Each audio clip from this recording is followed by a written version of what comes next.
Hello everyone, welcome back to my channel. My name is Grace. Good morning, good afternoon, good evening, wherever you're watching this channel from. If you're new to this channel, don't forget to click the subscribe button and turn on your bell notifications to know when I post new tutorials. So on this tutorial, I'll be showing you how to do a French seam. So let's get to it.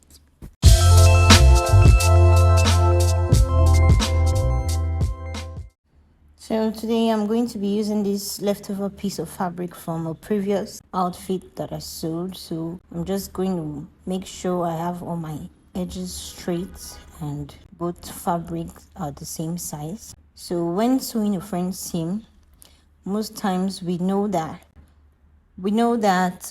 the fabric usually has a good side and a bad side. So the good side of fabric is the front side, like literally the front of your dress.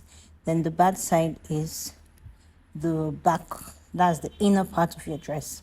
So for this fabric, you can see the shiny part is the good side, while the dull face part is the bad side. So for a French seam, we're going to be sewing first with bad side to bad side.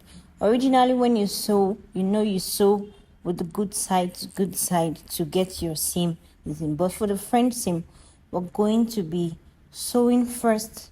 We're going to put both bad sides together and sew it first, then we turn it. So yeah, that's what I've just done. I'm just sewing on the wrong side of the fabric. So remember, wrong sides of the fabric first together, then we're going to flip it, turn it like this, flip it over so we hide that first seam inside the next seam we're going to sew.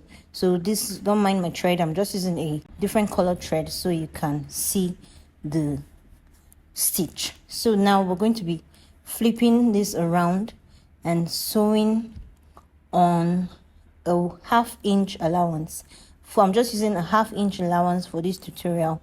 You can use whatever allowance you want. You can use a 1 inch, you can use 1/2 inch. Just know that when you're sewing a French seam, your provided allowance, say you use 1 inch, you're going to divide that allowance into 2 and you're going to sew and stitch on 1/2 inch for each stitches.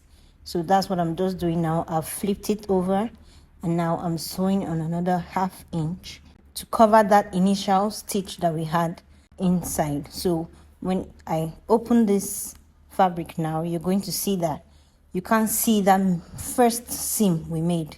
You can't see, it's hidden in between this stitch that we've made. So for the French seam, you can use it to close your rough edges, and you can also use this French seam in case you don't have an overlocking machine or a serger machine. So that's when you make use of this French seam. As you can see, the other stitch is hidden in between. So you can use this French seam for all types of fabrics. Now this is the right side of the fabric, and this other part that has the folded part is the wrong side of the fabric. So this is going to be inside your dress. So guys, there you have it, how to sew a French seam. If this video was helpful to you, don't forget to click your notification bell on the right corner of your screen to get notified on when I post more DIY tutorials, and subscribe to my channel.